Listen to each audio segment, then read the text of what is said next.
Father Spitzer, why do scientists focus on technicalities and forget the miracle itself in front of their own eyes? I heard a Catholic scientist saying tests on the Lanciano miracle were inconclusive due to the lack of chain of custody.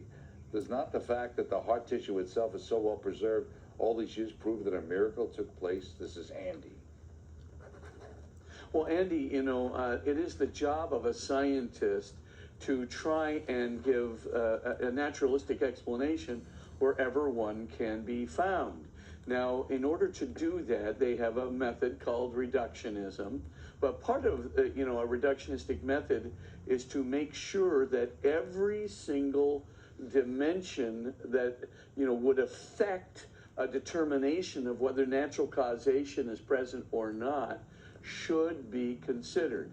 Now, it is true to say that anything from the 8th century, right, and the Lanciano miracle, right, is from the 8th century. That is very, you can't get a good chain of custody, period.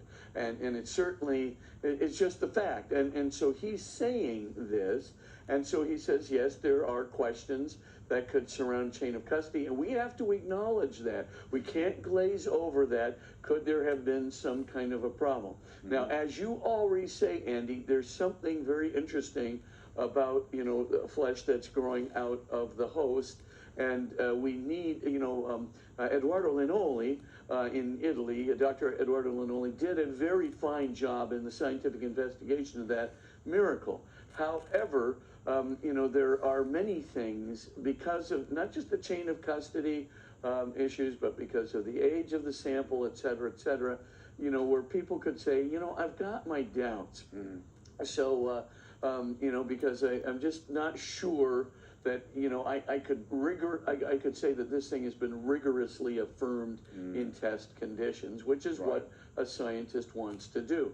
I recommend then that people first take the miracles of Buenos Aires and Tixla, Mexico, Buenos Aires is 1996, Tixla, Mexico, 2006, and Sokolka, Poland in 2008, where there's no chain of custody problems whatsoever, and where you do have electron screening analysis that shows that the entanglement between the substance of the host and the substance of the heart tissue on the level of the microfibers and filaments in the myocardium, that when you have that kind of a few micron separation between the substance of the tissue of the heart tissue and the substance of the host, that's something that you can validate with good chain of custody.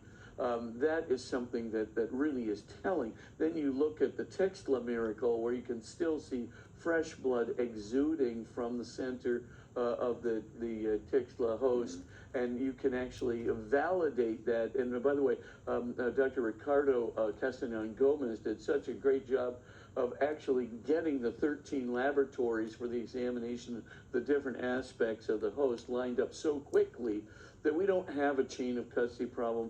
We don't have an autolysis problem. Autolysis is the decomposition of tissue, the breakdown of tissue. We don't really have a significant autolysis problem, and so forth. So if you look then at the similarities, for example, the similarity in the substance of the tissue growing from the substance of the host, or the AB blood type, that's in that host, and all three of the Eucharistic hosts, and indeed the Shroud of Turin, all have AB blood type, right? So you look at that and you go, okay,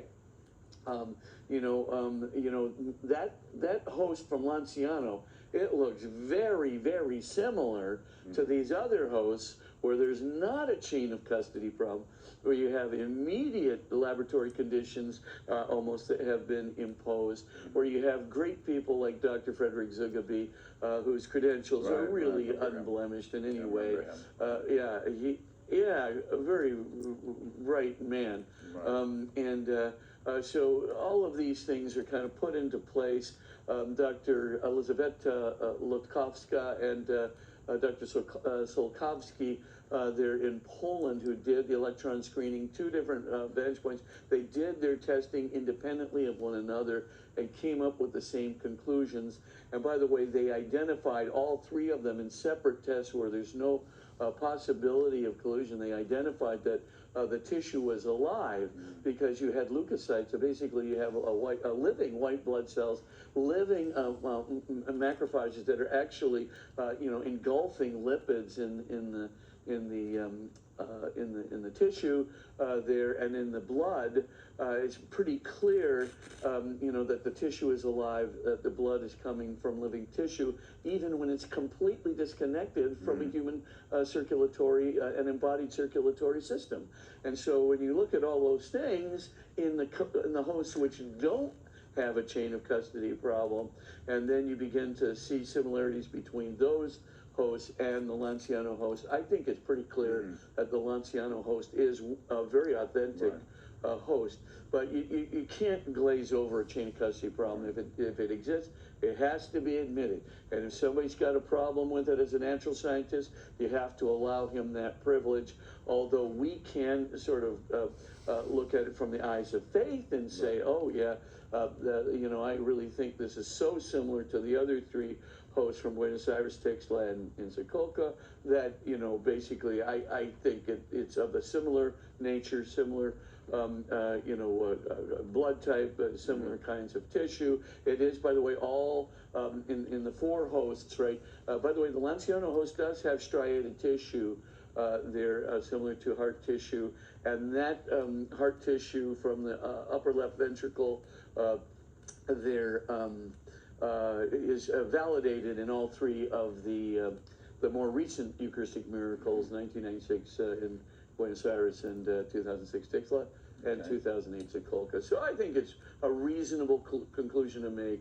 Right. But you don't want to force natural scientists to glaze over problems which in other scientific tests would be problems. Right. So we have to let that ride. But when we have the really good stuff, let's not argue first from the weakest link in the chain.